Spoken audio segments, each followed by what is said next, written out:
Halo, Assalamualaikum warahmatullahi wabarakatuh. Hari ini saya ingin mempresentasikan tugas PAI saya mengenai adab bermedia sosial. Oke, langsung aja, next. Oke, sebelum kita membahas tentang adab bermedia sosial, kita harus tahu dulu apa sih media sosial itu. Media sosial itu adalah sarana yang digunakan oleh orang-orang untuk berkomunikasi dan berinteraksi dengan cara menciptakan, berbagi, pertukaran informasi, ide, berita, gagasan dalam jaringan dan komunikasi yang virtual. Dalam ajaran Islam juga, media sosial ini digunakan untuk syiar amar ma'ruf nahi munkar yang menjamin dan mengatur kebebasan berekspresi dan mengemukakan pendapatnya. Dan yang paling penting dalam media sosial itu adalah jaringan internet. Kita tidak bisa mengakses semua aplikasi di media sosial tanpa jaringan internet. Oke, yang selanjutnya adalah tujuan dalam bermedia sosial. Tentunya kita dalam menggunakan medsos itu memiliki tujuan dong. Nah, di sini ada beberapa tujuan yang bisa saya jabarkan. Itu bisa digunakan atau dimanfaatkan untuk metode pembelajaran seperti saat ini, yaitu melalui GCR, YouTube, Zoom, Google Meeting, atau media video visual seperti saat ini. Terus yang kedua, sebagai sarana untuk belajar bagaimana cara menggunakan jaringan internet secara bijak sehingga dapat memilih informasi yang benar dan salah. Dan yang ketiga, membuat grup sebagai sarana untuk diskusi seperti grup kelas, grup pembelajaran, dan lain sebagainya. Yang keempat, berbagi informasi penting dan manfaat. Dan yang kelima, sebagai sarana untuk menyalurkan hobi menulis. Tentunya dalam menggunakan media sosial ada dampak positif dan negatifnya. Saya akan mempresentasikan dampak positifnya terlebih dahulu, yaitu sebagai media promosi dan pemberitahuan informasi secara up to date serta manfaat hiburan lainnya. Jadi, media sosial itu bisa dijadikan sarana promosi dagangan seperti endorsement dan lain sebagainya melalui Instagram ataupun TikTok. Dan menjadi akses untuk pemberitahuan informasi bisa lewat Google dan platform-platform lainnya, dan juga menjadi manfaat hiburan seperti TikTok dan YouTube.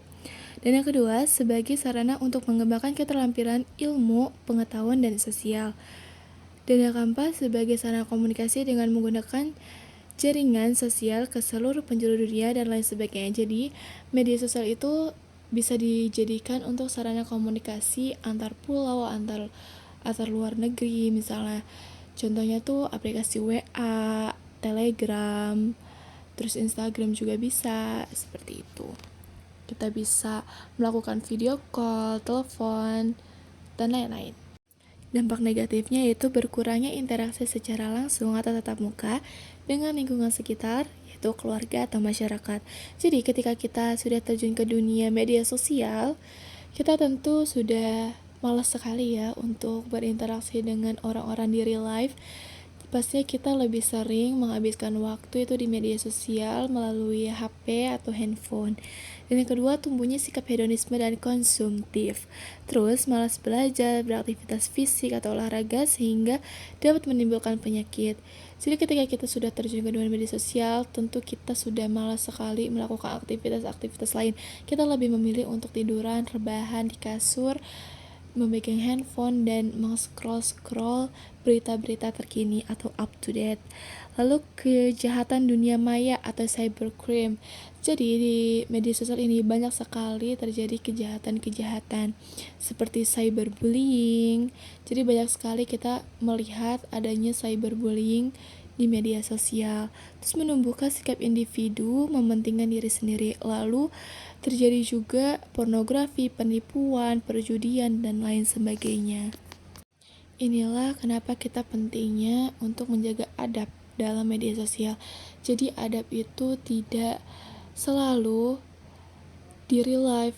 Adab itu tidak selalu dilakukan di real life saja, tapi adab itu juga harus dilakukan dalam kita bermedia sosial untuk kita bisa membedakan typing ke teman, ke orang tua, atau ke guru contohnya. Dan kita juga menjadi sangat memilah dan memilih informasi-informasi yang kita dapatkan. Tidak langsung kita ambil begitu saja informasinya, tapi harus kita saring, harus kita cross check lagi kebenarannya. Terus kita juga bisa menjadi seseorang yang lebih berpikir untuk berkomentar tentang apapun itu. Nah, di sini saya mencantumkan contoh penggunaan media sosial yang informatif. Nah, di sini juga saya mencantumkan contoh penggunaan medsos yang salah. Lalu di sini juga saya menyantumkan penyebaran berita hoaks yang terjadi di media sosial. Jadi inilah dampak dari beredarnya berita hoaks. Oke, dari itu semua saya mencantumkan surat An-Nur ayat 12 dan 13. Yang artinya mengapa orang-orang mukmin dan mukminat tidak berbaik sangka terhadap diri mereka sendiri ketika kamu mendengar berita bohong itu dan berkata ini adalah suatu berita bohong yang nyata.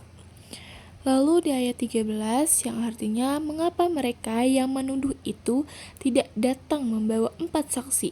Oleh karena mereka tidak membawa saksi-saksi, maka mereka itu dalam pandangan Allah adalah orang-orang yang berdusta. Lalu di sini juga saya mencantumkan hadis riwayat Muslim yang artinya dari Umar bin Al-Khattab radhiyallahu anhu, ia berkata, Rasulullah Shallallahu alaihi wasallam bersabda, sesungguhnya amal perbuatan ditentukan dengan niatnya. Sesungguhnya setiap orang mendapatkan sesuai dengan niatnya. Siapa yang hijrah dengan niat kepada Allah dan Rasulnya, maka hijrahnya kepada Allah dan Rasulnya. Dan siapa yang hijrah dengan niat memperoleh dunia atau menikahi seseorang perempuan, maka hijrahnya sesuai dengan yang ia niatkan. Hadis riwayat Muslim.